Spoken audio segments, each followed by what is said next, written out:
देखिए, हमारी पार्टी का लक्ष्य है कि हमारा जनाधार बढ़े और बीजेपी को हरा लें। और बीजेपी को हराने के इसलिए बीजेपी को हराना जरूरी है क्योंकि हमारे देश की जो संस्कृति है वो मिली जुली संस्कृति है। हमने सबको अपनाया है, उन्होंने हमें अपनाया है।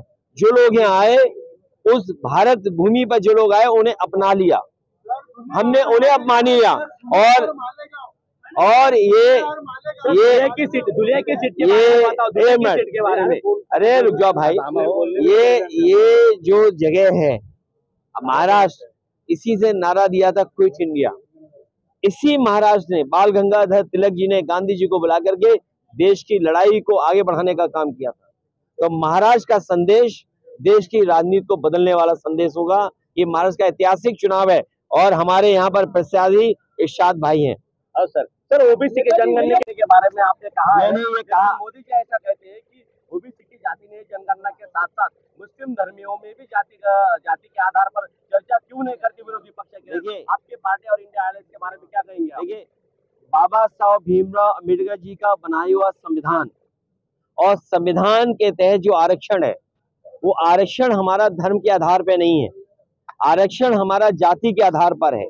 जो सामाजिक न्याय की लड़ाई महाराष्ट्र से उठी थी और आज नई लड़ाई उठी है, न जाने किस समय पे ज्योतिबा फूले या साहू जी महाराज से लेकर के तमाम महापुरुषों ने यहाँ सामाजिक न्याय की लड़ाई लड़ी है। और सामाजिक न्याय के लिए, आरक्षण के लिए जाति जनगणना होनी चाहिए। इसलिए आप प्राइम मिनिस्टर के चक्कर मत पड़िए। प्राइम मिनिस्टर ये नहीं जानते। ए भाई, तेरा इस सवाल का जवाब दे रहा हूँ। प्राइम मिनिस्टर ये नहीं जानते हैं। प्राइम मिनिस्टर संविधान पढ़ें, प्राइम मिनिस्टर संविधान का वो चीज देखें जिसमें कहा गया कि आरक्षण जाति के हिसाब से, धर्म के आधार पे नहीं है। हम सामाजिक न्याय की लड़ाई लड़ रहे हैं, सामाजिक न्याय के लिए जाति रहना जरूरी है।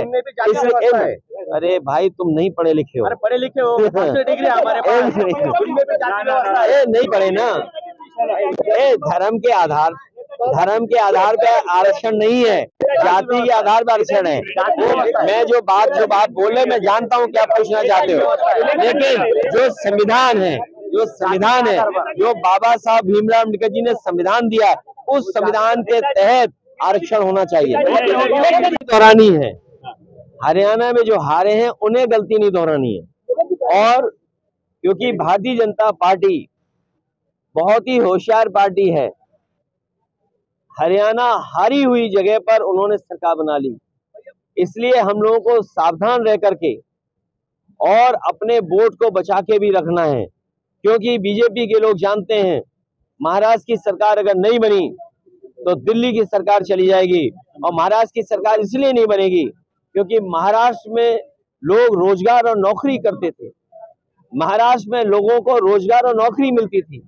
आज महाराष्ट्र के कारखाने यहाँ से छीन करके गुजरात भेजे जा रहे हैं। जो प्रतिमा लगी थी छत्रपति शिवाजी महाराज को, न केवल महाराष्ट्र के लोग बल्कि पूरे देश के लोग उन्हें मानते हैं, पूजते हैं। हमारे उत्तर प्रदेश के लोग भी मानते हैं। सोचिए, उनके स्मारक में, उनकी प्रतिमा में ये घपले कर रहे हैं, तो महाराष्ट्र की जनता ये अपमान कभी स्वीकार नहीं करेगी। महाराष्ट्र की जनता इसको अपना सम्मान का चुनाव भी समझ रही है।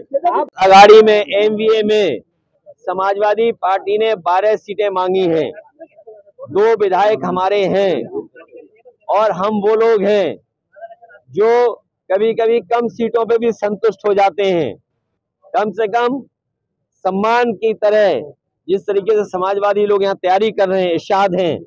कल हम लोग मालेगांव थे, क्या ऐतिहासिक कार्यक्रम था, बारिश के बाद भी लोग हटे नहीं, गए नहीं। तो ऐसे तमाम सीटें हैं जिनकी जानकारी हमने दे दी, जहां पार्टी मजबूत है उनकी सीटें भी हमने घोषित कर दी। और एक बात मैं बताना चाहता हूं, मुझे तो ये बताया जाता था कि सबसे अच्छी सड़क महाराष्ट्र की है। कल मैं मालेगांव से लेकर के धुलिया आपके शहर तक आया हूं, मैं गड्ढे नहीं गिन पाया। ये टोल इसीलिए लेते हैं, लगता गड्ढा भरने के लिए, लेकिन उस टोल से गड्ढा नहीं भरा जाता। आपकी जेब से पैसा निकाल करके ये अपनी जेब में रख ले रहे हैं और उसका परिणाम यह है कि सड़कों पे गड्ढे हैं। हमारे यहाँ उत्तर प्रदेश में जो सड़कें बनी हैं उसमें आप हवाई जहाज उतार सकते हैं। और जिस समय समाजवादी लोगों ने सुकोई, मिराज और हरक्यूलिस सड़क पे उतारा था, उसी समय देश के प्रधानमंत्री जी, देश के सड़क मंत्री ने ये कहा था कि हम ऐसी 30 हाईवे बनाएंगे जिन पर हवाई जहाज उतर सकता है। बताओ, यहाँ के तो सड़क मंत्री हैं, क्या आपके धुले और मालेगांव के बीच में हवाई जहाज उतर सकता है? गड्ढे से बच जाओ, तभी कुछ हो पाएगा। कारण या कुछ चल रहा है क्या दिल्ली के सरकार जाने के लिए? नहीं, देखिए, महाराष्ट्र की जाएगी तो दिल्ली की भी जाएगी। जैसे महाराष्ट्र की सरकार इन्होंने हत्या ली खोखे से, डरा करके और संस्थाओं से दबाव बनवा करके, तो जब महाराष्ट्र की जाएगी और दिल्ली की भी सरकार, इनकी अपनी सरकार नहीं है, वो भी सहयोगी सरकार है। पता नहीं वो दो साथी कब चले जाएं या कब उनका साथ छोड़ दें। ये अनाउंसमेंट इसलिए किया है कि यहाँ पर यही अच्छा काम कर रहे हैं। कम से कम हमारी पार्टी के लोगों की ताकत तो दिखाई दे। कल कोई बात हो कि पता लगे कि आपकी पार्टी नहीं है। जब चुनाव घोषित हुआ है, हमारी पार्टी मैदान में है और इस बार किसी तरह की देरी हम लोग नहीं करना चाहते हैं।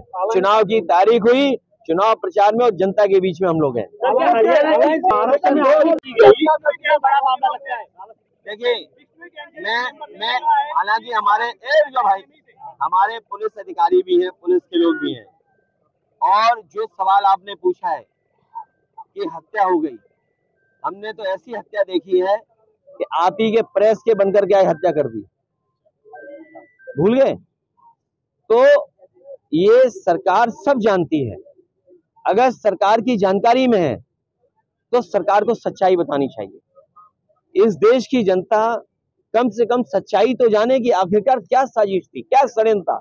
आप केवल महाराष्ट्र में एक मंत्री की हत्या हो जाए तब हो जाए हत्या, जब उसके पास किसी कैटेगरी की सिक्योरिटी है, वाई कैटेगरी, एक्स कैटेगरी, ये वाई प्लस की कैटेगरी सिक्योरिटी होने के बाद हत्या हो जाए, और फिर किस पे आरोप लग रहा है। और आप तो सोचिए, हमारे देश के ऊपर आरोप लग रहा है, अमेरिका हमारे ऊपर आरोप लगा रहा है, कनाडा हमारे ऊपर आरोप लगा रहा है कि हत्या हुई है। सोचिए हम अपने देश को कहां ले जा रहे हैं। और आज भुखमरी के आंकड़े आए हैं, जो 5 देश हैं उसमें सबसे ऊपर भारत है, और सुनने में आ रहा है कि हमारे पड़ोसी देशों से भी हम गए बीते हो गए, हम ज्यादा भूखे हो गए। भारतीय जनता पार्टी और महायुति गठबंधन ने महाराष्ट्र की जनता को महादुखी किया है, और जो स्मारक और प्रतिमा में घपले घोटाले देखे, यहाँ पर जो मैंने सड़कें देखी हैं, महाराष्ट्र में भ्रष्टाचार नहीं, महाभ्रष्टाचार चल रहा है। इन सब का जवाब इस बार जनता देने जा रही है। और महाराष्ट्र की सरकार, महायुति की सरकार, ये जनता के चुने हुए वोटों से सरकार नहीं बनी है, ये हत्याई हुई सरकार है। दबाव बना के, खोखा दे करके और लोगों को डरा करके सरकार बनी है। लोगों की जांच करके, लोगों को डरा करके, खोखा दे करके ये सरकार इन्होंने बनाई है। महाराष्ट्र की सरकार तो जाएगी जाएगी बीजेपी की, महाराष्ट्र के साथ दिल्ली की सरकार भी नहीं बचेगी। दिल्ली की सरकार भी जाने का काम होगा, क्योंकि दिल्ली की भी सरकार पूरे सहयोग और समर्थन वाली सरकार नहीं है। इसलिए महाराष्ट्र का ऐतिहासिक चुनाव होने जा रहा है। समाजवादी पार्टी का संगठन है, हमारी पार्टी के प्रदेश के अध्यक्ष अबू आसिम आजमी साहब पहले से विधायक रहेंगे, राज्यसभा मेंबर रहे हैं।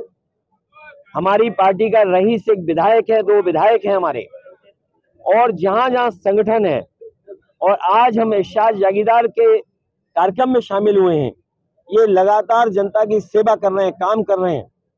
हमें उम्मीद है कि हमारी पार्टी ने जो सीटें मांगी हैं, उन सीटों को शामिल होकर के हम लोग चुनाव लड़ेंगे।